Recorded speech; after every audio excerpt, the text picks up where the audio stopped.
अभी सागर हत्याकांड का मामला सुलझा ही नहीं था, उसके बाद लगातार एक के बाद एक कई खिलाड़ियों की लगातार हत्याएं हो रही हैं।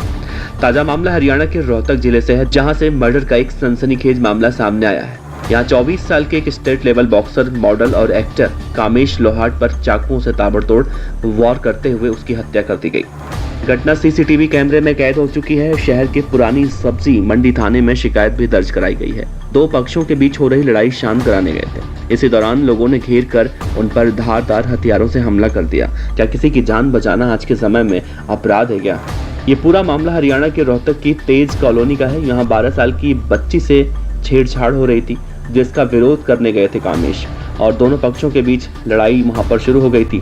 कामेश जब लोगों को शांत करने और दोनों पक्षों के बीच लड़ाई खत्म करने पहुंचे तो उन पर सोमवार रात एक युवक ने तेज धारदार हथियार से हमला कर दिया। इस मामले में ओल्ड सब्जी मंडी थाना पुलिस कार्रवाई कर रही है। पुलिस का कहना है कि जल्द ही आरोपियों को गिरफ्तार कर लिया जाएगा। डीएसपी गोरखपाल राणा ने कहा है कि किसी बच्ची की छेड़खानी के मामले में झगड़ा हुआ था और उसी दौरान कामेश पर चाकुओं से हमला किया गया।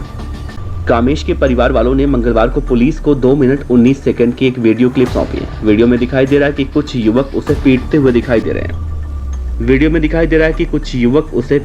एक घर के सामने पहुंचे। 1 मिनट तक झगड़ा होता रहा। तभी एक युवक डंडा लेकर आया और लेकिन कामेश ने डंडा छीन लिया। अगले 45 सेकंड डंडे और मुक्के चले। अचानक एक युवक अपने घर से वापस आता है और कामेश पर तेज धार हथियार से छाती और पेट पर कई फायर करता है और कामेश की मौके पर ही मौत हो जाती है। पुलिस भले ही भरोसा दिला रही है कि आरोपियों को जल्द गिरफ्तार कर लिया जाएगा, लेकिन सोचने वाली बात यह है कि छेड़छाड़ का विरोध, झगड़ा और फिर झगड़े खत्म करने की कोशिश पर किसी की हत्या कोई कैसे कर सकता है। एक दो नहीं, कई लोग घेरकर एक होनहार युवक की हत्या कर देते हैं। कामेश न केवल एक राज्य स्तरीय बॉक्सर था, बल्कि मॉडलिंग भी करता था। उसने 2019 में पंजाबी म्यूजिक एल्बम दिल दियां लगियां में काम किया था। कामेश अपने एक रिश्तेदार के यहाँ जा रहा था, तभी ये वारदात हुई। घटना के बाद कामेश को पीजीआई रोहतक ले जाया गया, जहां उसकी मौत हुई। एक उभरते सितारे के डूब जाने की खबर सुनकर गांव में सन्नाटा पसरा हुआ है। पुलिस को जांच में मालूम चला है कि राहुल नाम के एक आरोपी ने एक किशोरी से अभद्र व्यवहार किया। उसकी मां पुलिस चौकी में गई, लेकिन लिखित शिकायत नहीं दी गई। इसके बाद शाम को मृतक कामेश और उसके दोस्तों के साथ आरोपियों का झगड़ा हो गया। पुलिस ने 5 लोगों के खिलाफ केस दर्ज किया। आरोपी राहुल उर्फ नल्ली को गिरफ्तार किया गया, जबकि उसका भाई सन्नी पीजीआई में एडमिट है।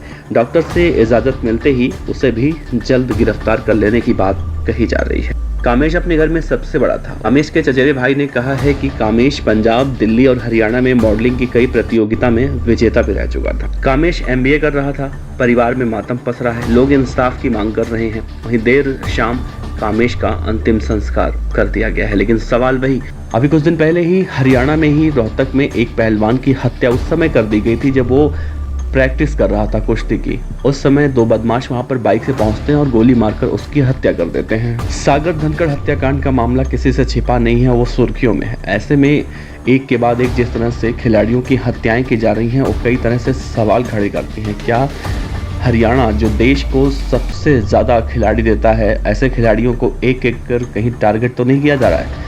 क्या इसके पीछे एक गहनता से जांच जरूरी नहीं है? खैर, आप अपने सुझाव, अपने विचार इस खबर पर जरूर दीजिएगा। आपका बहुत बहुत शुक्रिया।